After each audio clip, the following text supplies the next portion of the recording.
In soccer, how about Jurgen Klinsmann getting the zig yesterday? Joining us, soccer writer for CBS Sports.com, Roger Gonzalez. Roger, how are you? I'm doing great. How are you? I'm doing well, man. Thanks for joining us. We know that the straw that broke the camel's back was a 4-0 loss against Costa Rica, but was this bubbling underneath up until then? Yeah, it certainly feels that way. You know, there seemed to be some friction between him and some of the players. Some of the players reportedly weren't happy with some of his formation changes. And so, you know, after the poor performance in the Gold Cup in 2015, it felt like at some point this would happen if things didn't improve.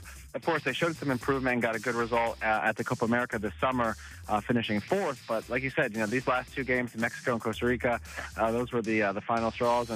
And really, it just seems like it seemed inevitable, and now they pulled the trigger, and now they move forward. Is going with Bruce Arena been a popular move amongst the players? Yeah, I think amongst the players more so than the normal U.S. soccer fan. I mean, he knows some of these players well. You know, he's coached Tim Howard, who's injured, and Clint Dempsey, who hopes to be back at some point soon. So, you know, they know his name. He's obviously a respected coach. He's had so much success at the collegiate level and in MLS, and, you know, took the U.S. to the quarterfinals in the 2002 World Cup. So I'm sure they'll be excited for this change, and, you know, they're looking to get back on track, and U.S. soccer feels like Bruce Arena is the guy to help them get there. So is there a risk that this is close to the next World Cup, that there's not enough time to make the adjustments, to make the improvement that the U.S. hopes and wants for Russia in 2018? Oh, I think, you know, if they were going to make a move, this was the time that makes the most sense, because they have 4 months until their next important qualifier in March. And then from there, you know, in 2017, overall, there are 8 games. So they weren't going to have that amount of time between any matches. So it makes sense now to, you know, bring Bruce Arena in. He addressed the media today. He's excited, loves the talent that the team has. And, you know, this gives him time to sit back, get his staff ready, plan what he wants to do, who he wants to bring in. And, you know, it's the ideal time to do that. Do you think that in retrospect, 4, 8, 10 years from now, we'll look back and say Jurgen Klinsmann was a positive for U.S. soccer long term, or do you think it's a negative, or it was a push?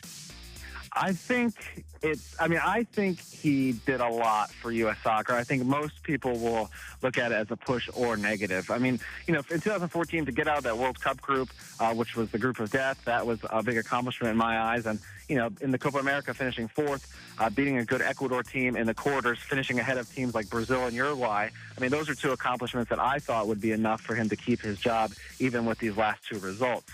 So in the end, I think he brought a lot of exposure to the league. You know, he called up some young players that have certainly performed really well, like Christian Pulisic. And so we'll see. We'll have to see at that time what people think. But right now, it's just people are happy that he's gone, and they're excited for what Bruce Arena can do. Feels like that Jurgen Klinsmann had a bit of an arrogance when he walked in, because he had been this German star and they had won, obviously, and he had known American soccer, having lived here, had a house here, and it felt like he was saying, I'm gonna rip up everything and make you see how I'm smarter than you've had. And that felt like it always was kind of a losing starting point. Do you think that ended up hurting him, that aura of arrogance that he had? Yeah, I mean, you nailed it right on the head. I think that's exactly it. And, you know, when he started, he promised a lot of things that he wasn't able to fulfill, you know, about this kind of beautiful style of soccer and a team that's attractive to watch on the field. And that's something we didn't see. I mean, none of the performances have really just, you know, taken your breath away. And so, yeah, these promises that he wasn't able to keep, that certainly hurt. And there is this little arrogance, this confidence about him that perhaps rubs some people the wrong way. So it just seemed like a marriage that was heading for a divorce. And, you know, it came now. And really, it's up to Bruce Arena to get this thing on track before they're in a really, really tough spot and worried about making the World Cup in 2018.